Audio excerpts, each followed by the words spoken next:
The G20 is a powerful group of 19 nations and the EU that represent 85% of the global GDP and 75% of the global trade.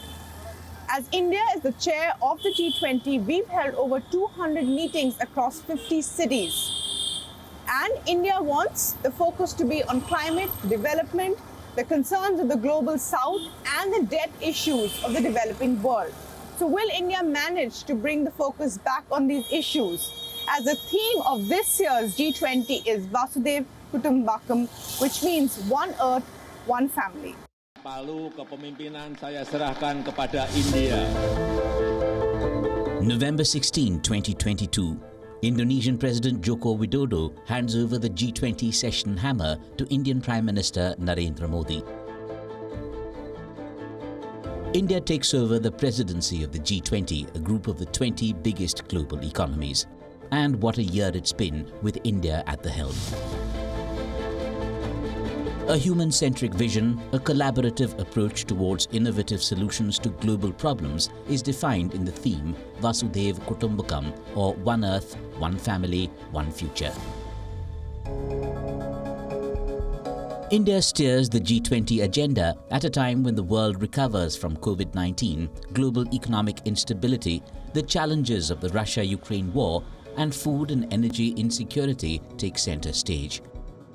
Economic issues, climate change and education top the stated issues at the G20. That includes the impact of COVID-19 pandemic and the Russia-Ukraine war, extending loans to developing nations through multilateral institutions, reshaping the international debt architecture, and examining the impact of geopolitical uncertainty on food and energy security. There's been a distinct push to expand the grouping, a big focus on it being the voice of the global south and representing the realities of the 21st century.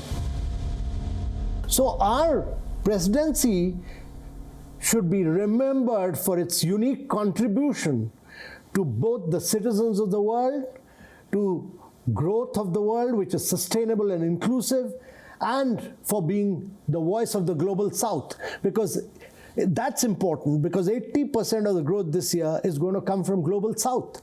2/3 of the growth in the coming 2 decades will come from emerging markets. So, when we started our presidency, the Prime Minister held a meeting of the global south. 125 leaders participated. We got the inputs. Based on that, we based our priorities. And India is the first country which has really, a Prime Minister wrote to all the leaders that we should make African Union a permanent member of G20, and that will be a major achievement. It's been a flurry of G20 related meetings across the length and breadth of India this last year. A tourism meet in Kashmir, meetings of G20 culture ministers and development ministries in Varanasi, a G20 Digital Innovation Alliance Summit in Bengaluru, environment and climate ministers met in Chennai, agriculture ministers meet in Hyderabad. It's a long list covering just about every facet of administration, collaboration and synergy.